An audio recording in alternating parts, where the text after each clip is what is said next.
মানুষের শোক মাপার ফিতেটা যে কবে আবিষ্কৃত হলো তা আমার জানা নেই। তবে আমাদের সমাজ সেই অদৃশ্য ফিতে হাতে নিয়ে দিব্যি বসে আছে।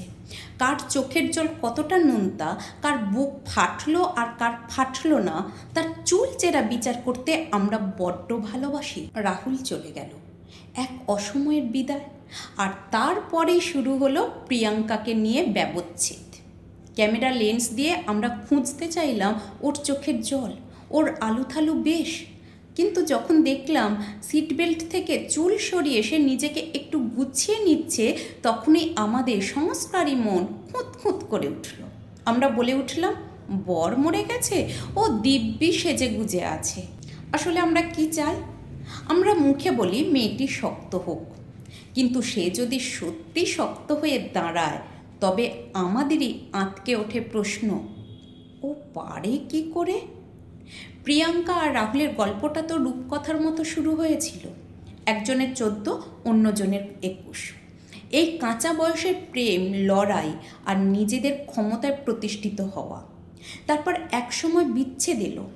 প্রিয়াঙ্কা কিন্তু সেদিনও ভেঙে পড়েনি। সেই ছোট্ট সহজকে বুকে আগলে একলা মায়ের লড়াইটাও লড়েছে বুক চিতিয়ে। নিজের অভিনয় সত্তাকে বিসর্জন দেয়নি, বরং নিজেকে আরও ধারালো করেছে। পরবর্তীকালে রাহুল ফিরে এসেছিল ঠিকই, কিন্তু প্রিয়াঙ্কা ততদিনে একলা চলতে শিখে গেছে। তার জীবন, তার সংগ্রাম সবটাই তো তার নিজস্ব। আজ রাহুল নেই, সেই প্রথম জীবনের ভালোবাসার মানুষটা না ফেরার দেশে।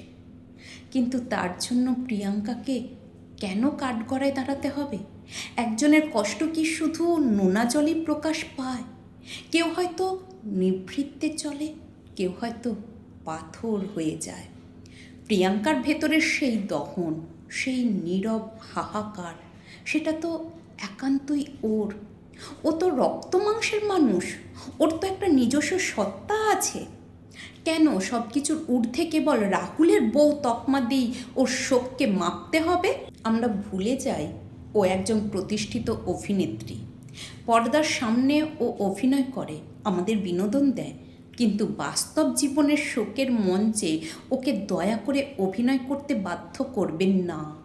ও যদি চোখের জল না ফেলে নিজেকে গুছিয়ে নিয়ে আগামীর লড়াইয়ের প্রস্তুতি নেয়, তবে সেটাও ওর সাহসিকতা, নিষ্ঠুরতা নয়। সবার যন্ত্রণার রং এক হয় না, ওর কষ্টটা ওরই থাক। সমাজ যেন বিচারকের আসনে বসে ওর ব্যক্তিগত অনুভূতির ময়না তদন্ত না করে। ওকে একটু শান্তিতে থাকতে দিন। অন্তত এই সময়ে ওকে বাধ্য করবেন না লোক দেখানো কান্নার অভিনয় করতে।